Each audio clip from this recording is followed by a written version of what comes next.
Fasting यानी रोज़ा रखने से हमारे जिस्म पे कुछ हैरत अंगेज़ असरात रूनुमा होते हैं। ये असरात को अगर हम कैटेगराइज़ करें तो कुछ ऐसे असरात हैं जो आपके जिस्म पे फ़िज़िकली जो है सामने आते हैं, नज़र आते हैं। कुछ ऐसे असरात हैं जो आपकी मेंटल हेल्थ को बेहतर करते हैं और कुछ इसके जनरलाइज्ड इफ़ेक्ट हैं जो ओवरऑल बॉडी के फंक्शंस को इम्प्रूव करते हैं।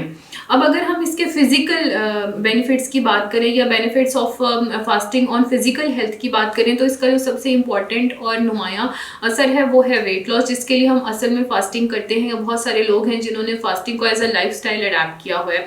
अब रमज़ान का महीना है और हम मुसलमान हैं, हमने ये रमज़ान के महीने के रोज़े रखने होते हैं, लेकिन बहुत सारे लोग इन रोज़ों के बाद भी as a life style fasting को अडेप्ट करते हैं और throughout the year fasting के मुख्तलिफ विंडोज़ अडेप्ट करके रोज़े रखते हैं।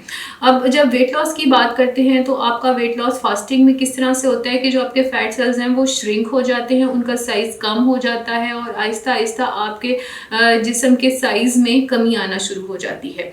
दूसरे नंबर पे जो ये आपके फिज़िकल हेल्थ को के ऊपर असर डालती है, that is increase insulin sensitivity. जब इंसुलिन की सेंसिटिविटी बढ़ जाती है तो आपके जिस्म में डायबिटीज़ का रिस्क लो हो जाता है। तीसरे नंबर पे ह्यूमन ग्रोथ हार्मोन को ये रिलीज़ करते हैं, जिसकी वजह से क्या होता है कि आपकी बॉडी में मसल रिपेयर शुरू हो जाती है और इस तरह से आपके जिस्म में बेहतरी आती है।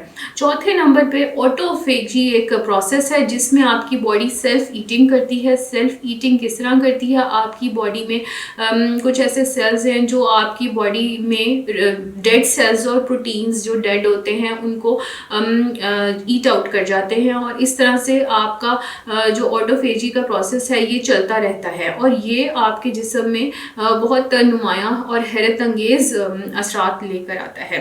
अब अगर हम बात करें मेंटल हेल्थ की तो फास्टिंग सबसे पहले क्या करती है, या आपके ब्रेन फॉग को ख़त्म कर देती है, आपके माइंड को क्लियर कर देती है, आप अपने डिसीजंस बेहतर तरीके से ले सकते हैं, आप बहुत ज़्यादा एनर्जेटिक और हेल्दी फील करते हैं और इसके साथ साथ ये आपके जिस्म में जो ब्रेन डिराइव्ड न्यूरोट्रॉपिक फैक्टर है जिसके बढ़ने की वजह से आपकी मेंटल क्लैरिटी बेहतर हो जाती है। इसके अलावा ये आपके जिस्म में इन्फ्लेमेशन को कम करती है। इन्फ्लेमेशन अगर आपको मैं आम लफ्ज़ों में समझाऊं तो ये सोजिश को कहा जाता है।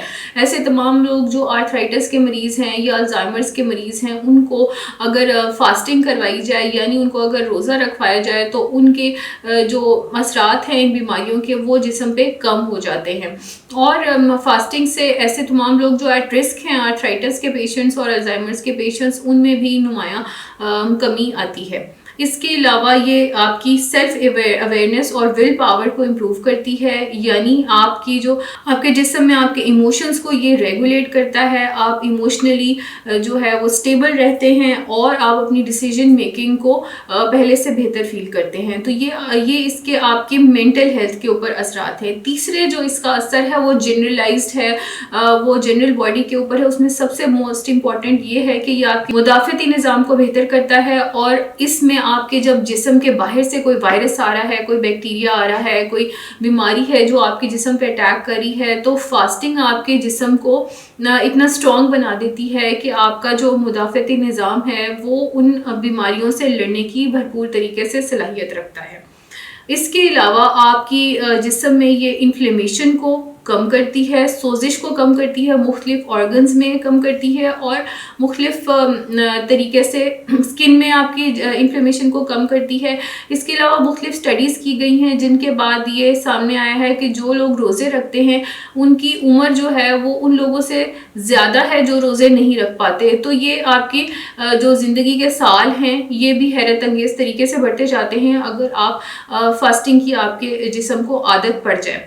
इसके अलावा आपके जिस्म में अगर कोई स्किन की इन्फ्लेमेशन है या कोई स्किन के मसाइल हैं तो वो भी फास्टिंग के बाद इम्प्रूव हो जाते हैं। आपकी स्किन रीसाइकल होना शुरू हो जाती है, रीजुविनेट होना शुरू हो जाती है और आपकी स्किन जो है वो पहले से बेहतर हो जाती है।